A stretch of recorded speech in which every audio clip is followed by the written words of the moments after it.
All right, welcome back to Emo Explanations, episode 2, but song number 1. I'm excited about this one.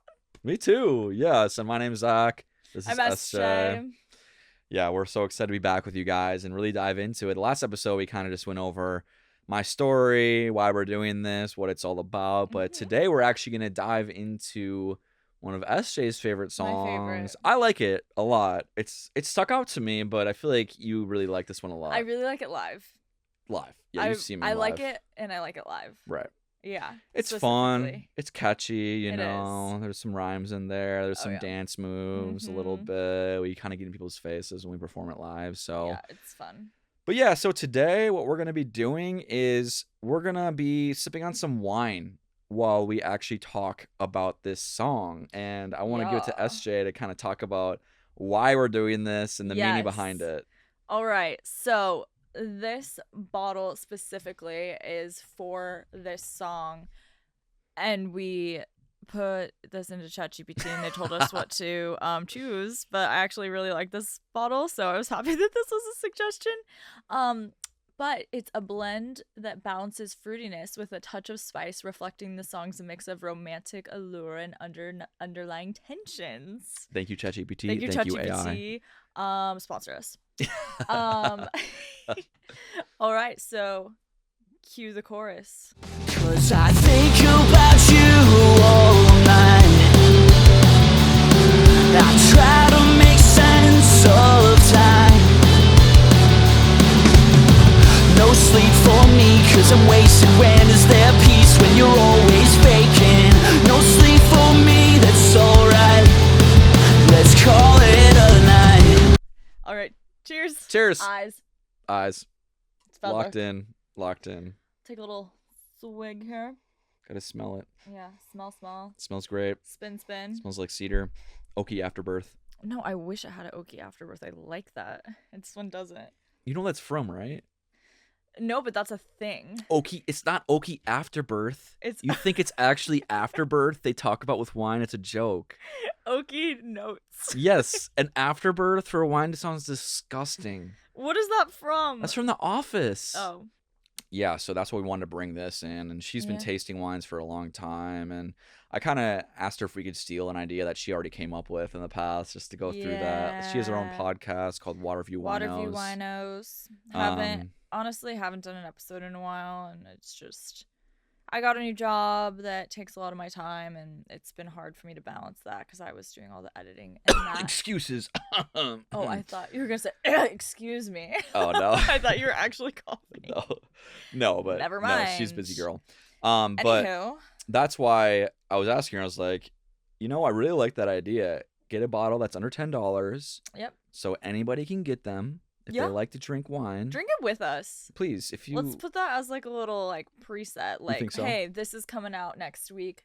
Grab this bottle. Grab this bottle. Enjoy it with us. Yes, definitely. Don't drink the whole bottle in one sitting. Or do. Actually, yeah, please do. I did that last night. You did. Well, it was over several hours though, so. I had a couple sips, but it doesn't matter. Whatever.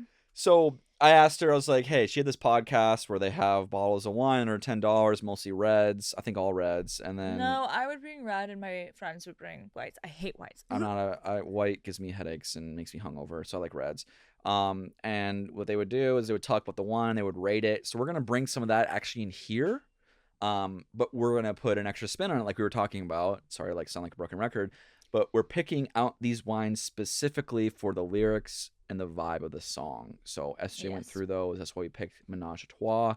Pretty sure it's around $10. Anyway, we're going way too into the wine. We got to go back into the music. Okay, yes. So, like I said before, one of my favorite songs, Let's Call It a Night. And I'm not going to lie, I didn't really listen to it until you played it live. Really? And then, because I remember there was part you were singing it and you looked at me and I was like, because I didn't know the words. I was like, how dare you come to my concert and not scream the words at me? How fucking dare you? That's crazy. I know. So, and then I was like, wait, I really like this song now. So then I started listening to it more, and now it's my favorite. I love that. Anywho, so kind of going into the song a little bit, when did you even write this? Did you write this in Minnesota? Did you write it out in LA? When did you do this? Yes. And what was going on in your life during that time? Great questions. So, when I was in Minnesota, I wrote a lot of like acoustic rock music, and I usually just played with me and my guitar. Like, I don't really play in bands. We talked about last episode how I had like a Mhm. band in middle school, but that's doesn't count. So yeah, in Minnesota, I was gigging around playing acoustic rock songs at bars, breweries, wineries for a long time, and then I came to LA and started a band. But before I even started the band, I know I wanted that band feel. So what I wanted to do was really decide what genre Yeah. do I want to be in, and I decided the genre that I love the most that I grew up with, which is pop punk. Some might call it pop punk or pop rock, but I call it pop rock until I met you. it's subjective. Yeah. Everybody has a different idea. Like, I'm not the punkiest band. I'm not the Mhm. poppiest band. I'm kind of somewhere in between. So I call it pop punk. It could be pop rock to some people, but basically, at that time in my life, I was really, really into that kind of music, and I don't know how you guys feel about this artist, but I really like him. His newer stuff was Machine Gun Kelly. He kind of switched lanes with Travis Barker, and they made Tickets to My Downfall, the album, Yeah, which is and a great album. pretty sure that was around the time that I moved out here. I'm pretty sure it was 2020. I'm not 100% positive, but um, yeah, and I listened to it and I was like, oh my God, this gives me so much nostalgia Mm-hmm. about my childhood and growing up. But even took it to that extra level, where I just was like, wow, like I want to make this music. Yeah. And we don't have the same voice or anything. Like, we have similar fluctuations when we do things, but I was like, this is the kind of music I want to make. Just like the shit I grew up on, like Blink 182. We have so many different bands. Jimmy Eat World is another big one I get compared Love to. Jimmy Eat World. So many different ones. I'm not gonna go through. There's too many to talk about, but Yeah. there's a couple of the ones that his new album at that time made me kind of get back into that. I was like, I want to scream at my concerts. So I was like, I'm going to focus my first year in LA trying to write pop punk music. I love it. So That was your first song then? that was actually my second song. The first one was What's on Your Mind. Okay. And that one We'll talk about I it later. released before then, but this What's on Your Mind, Let's Call It a Night, and Rom-Com are all the same producer. Okay. Who's amazing. His name's Eric Santacola. He's a freaking best producer I think I've ever worked with. Like, hands down. He worked with Jennifer or J-Lo. He worked with Red One, Lady Gaga's label. So he worked with them a lot. And I found him and I was like, yes, this is the guy to do it. Like, he has a technique. He worked with Big Time Rush at one point. Oh my God. I'm Yeah. a little too old for Big Time Rush, but Yeah. I know their lore. He wrote one of their big songs. So No like, way. I wanted to work this guy so bad, and I messaged him and he actually responded and was like, yes, let's do this thing. But we're talking about Let's Call It a Night today. So Yeah. that was the second song that I wrote while in LA. Probably the first 6 months I wrote 2 songs, What's on Your Mind and Let's Call It a Night. Yeah. And to be honest, I actually kind of liked What's on Your Mind more than Let's Call It a Night. Yeah. I was proud of it, but there was something about it I was like, I don't know that much. Like, doesn't sound right. And then I worked with Eric again, and he just got it to that level where I was Yeah. like, oh my I God, love that. this is one of my favorite songs. And basically, you were asking me like why I wrote it, right?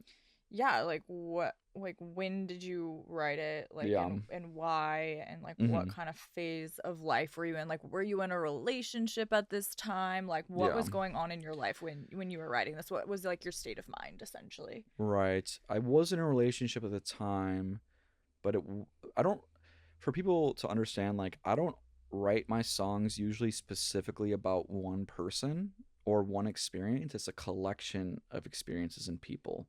Yeah. But this one song, actually, when we were talking about this the other day, is really kind of about one experience, which I never really realized until we were talking about it. Yeah. Even when I was writing it, I think it was just in my subconscious. I just didn't know Mhm. it at the time. There was this girl that I was really into in college, and when we were together, she would make me feel like I was the only person on this planet. Like, she gave me all of her attention. She treated me really well. It felt like something real.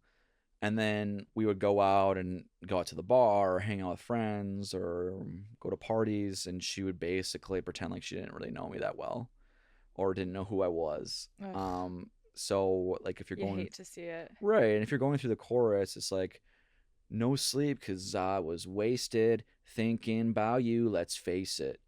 that lyric specifically is about me staying up after we would go out, unfortunately getting really drunk, and just not trying to numb the feelings, which I don't suggest anybody does, because I don't do that anymore. There's way better ways to handle it. Call a therapist, call your friends, family, whatever it is. Go to sleep. But it was about this girl who did that over and over and over again to me, and I would bring it up to her, and she'd play it off like I was crazy. She'd gaslight me like, oh, I didn't act like that. I was just talking to people, and I was busy, and I was like drunk in the moment. I'm like, no, if you really cared about me that much, you would not make me feel like that when we were out. So that's kind of where the lyrics came from. It's about this girl that's a party animal, that's crazier than you. You're trying to keep up with her. You're trying to have fun with her, do the things that she's doing, and it's not really up to your speed. And she's also kind of just treating you like shit. And that's so many people out there have gone through this. Like, your first line is, she said definitely maybe. Mm-hmm. And definitely maybe is a romantic comedy. That's right. That's right. You have a song called Rom-Com that talks about a bunch of different romantic comedies. And I'm just like, wait, was this like almost like an Easter egg for your next song? You know what? It was, without being planned. Was it an Easter egg, or did it inspire your next song? Or like, what, or was that even on purpose? Like, I just noticed it. I was like, wait.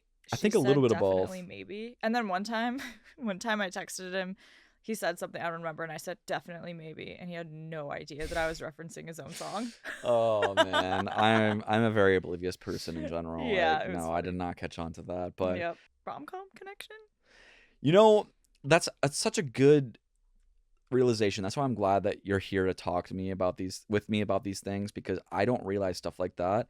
But now that we're talking about it, it's a little bit of both. Mm-hmm. I didn't have it planned at that moment that I was going to do rom-com, but I definitely remember going through it or knowing that it was a rom-com movie. Mm-hmm. And that got me thinking, is like, oh, what if I wrote a song about all these rom-coms? And we're going to get to that in a later episode. So it definitely kind of catapulted me into there. But I originally wrote that line without thinking about the movie, definitely maybe. Mm-hmm. I wrote that because I remember trying to date this girl in college, the same girl we're talking about, even though for some reason I didn't connect all these dots until now. Yeah. About me trying to date her and like asking her out, and she would basically say definitely maybe. Yeah. Not in those exact lines, but that's what I summed it up to. Is she would like kind of dance around it a little bit, and like obviously for sure, but I'll let you know. Right, basically, like, yeah. And that, as shitty as that sounds, it's kind of what happened. She's like, oh, we need to give him more time, blah, blah, blah. We were seeing each other. Not seeing each other is like a loose term in this situation, but basically that's what she said. So she said, definitely maybe. I said, why not just date me? Like, it's literally the same thing. Oh, okay. There's one part of it, and I want to know if this is actually, like, something that this person did. You know exactly what I'm about to ask you. Go for it. So there's a line where it says, she goes wherever the boys are. She may have outrun a cop car. Mm-hmm. Is that real life? Did she actually do that? Yeah, so it is a specific person. That's funny. Okay, sorry, continue. Yes, this situation happened, but it wasn't with the same person we were talking about. Okay. And it wasn't them. It was me. What? And I thought it'd be cool to put that in there because it makes the girl sound extra crazy. But it's you. But yeah, I ran away from a cop car one time. Okay. I don't know Elaborate. how deep we want to get into this, but okay, just high level. What was going on? I was just being a dumb teenager, man. Like, everybody goes through stupid shit. Were you in college? I was in high school. Actually, yeah, I was in high school. I'm not gonna include names in this, especially if the cops come searching for me after this. Start banging down the door. Yeah, exactly. But just dumb kids living in Minnesota with nothing to do in a summer. That's like the gist. But basically, we were setting off fireworks and we shouldn't have been. Oh, that's not awful. It's not terrible. We set off one in a porta potty, and it blew the complete top off, and I felt really bad about it. But I have never laughed that hard in my life. When we were running away, I was literally falling, and my stomach hurt so bad because I was hysterically laughing. Have you ever been like so scared but laughing at the same time? No. Really?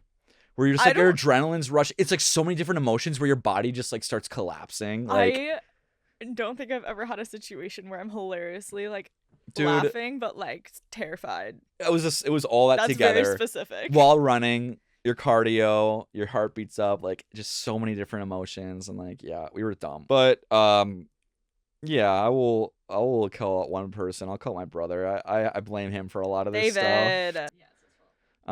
But he would love to buy fireworks. We would go across the border in Wisconsin, buy a lot of fireworks for like the 4th of July, and That's come fun. home and set off mortars in our cul-de-sac. The cops would drive in our cul-de-sac. We would already be inside just watching them and laughing. We did some stupid stuff back in the day. The city of Shorewood, I'm sorry about blowing up that porta potty. If you want money, I will pay for that porta potty. Okay, I'm sorry. That's funny. I Yeah. did not know that. I know. This It's is so funny. I could go on and on about those stories, but that's plenty for this. Yeah, that's So. funny. Okay, last question. Go for it. And this is kind of goes into the bridge of the song. Okay. That I just kind of want to see where it came from. Mm-hmm. You say, "'Cause the pain is killing me, I'm neurotic, barely free. Won't somebody make sense of this for me?" Mm-hmm. Great line. Thank you. That one took a while. I remember rewriting that multiple times over and over and over It's again. good. I like the line neurotic a lot. Yeah, It just kind of explain. shows how extreme it was in my mind. So the song is fun. It's talking about getting drunk, but it's still like a fun song. It's Yeah. thinking about someone, but that's why I love Bridges so much. Is because I it love actually, Bridges. in my opinion, it tells the most of the story. Mm-hmm. What you're really feeling. I you agree. know, it's a lot of what I've learned. I've been to a bunch of songwriting camps. Is a lot of the verses and choruses is like describing the situation. Choruses are mostly the emotion. Verses are describing what's going on. Bridges tell the honest, actual story in a few lines, and it's Yeah. got to be quick. It can't be this super long thing. Mm-hmm. So the song, I'm talking about the girl. I'm talking about what I'm doing in the chorus, my emotion, and the bridge is like, how am I actually feeling about this song? Which is very upfront and honest, right? Where the pain is killing Right. me. Just talking about the pain, how it's actually affecting me a lot when I've been giving my heart and soul to someone and doing everything I can. And sometimes you give too much. I'm neurotic, barely free is like, you're free, you're not actually in a relationship, but you're still caught on this person. Like, you're barely free, you're still in shackles with them because you want them. You don't care about going for other people. And like, won't somebody make sense of this for me, baby? Like, why can't anybody tell me why this is happening? Like, someone makes sense of what I'm doing wrong and why this is happening to me when I feel like I'm doing everything right. So it's the realness of the song. That's why I think bridges in every song are like the best part most of the time. That's usually my favorite part in songs. I honestly agree. Bridges are great. They're most like real and emotional, and they Mhm. kind of give you the goosebumps. That's what I was trying to do with that. Yeah. So Did it for me. yeah. And then for this song, like, if you guys haven't heard it yet, you can stream it on Spotify. I also have a lyric video out, Yeah. just with some fun colors.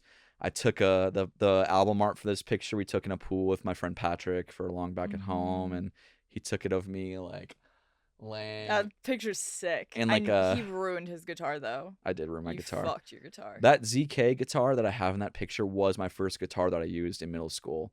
and I That's just- so cool. It looks just like that one. If you guys can It see this, does. it looks just like that one. I got This little Fender specific Stratocaster. Yeah, and I got specific stickers that said ZK. I put it on there. I don't use the guitar at all anymore, but It's in your room. it is in my room. It's iconic. You need to keep that forever. It's kind of something to frame, just seeing how far we came. But yeah, I wanted to use that guitar in a pool for maybe What's on Your Mind music video, but we also shot the Let's Call It a Night album art there, where I'm just laying in a flamingo floaty. And it's cool. It's just like light blues and pinks, Mhm. and if you see the music video, it's the exact same colors. But that's pretty much all I have to say about Let's Call It a Night. So we can call it an episode. Let's call it an episode. Let's call it an episode. We'll link the song and everything in the description box though, Yeah, so you guys can take a listen. definitely. But we're not done yet. This is only the second episode. We got a lot more songs to A talk lot more to about. cover. I'm excited. This Definitely. is fun. So stay tuned. We'll have the Stay next tuned. episode up shortly. Cheers. Cheers.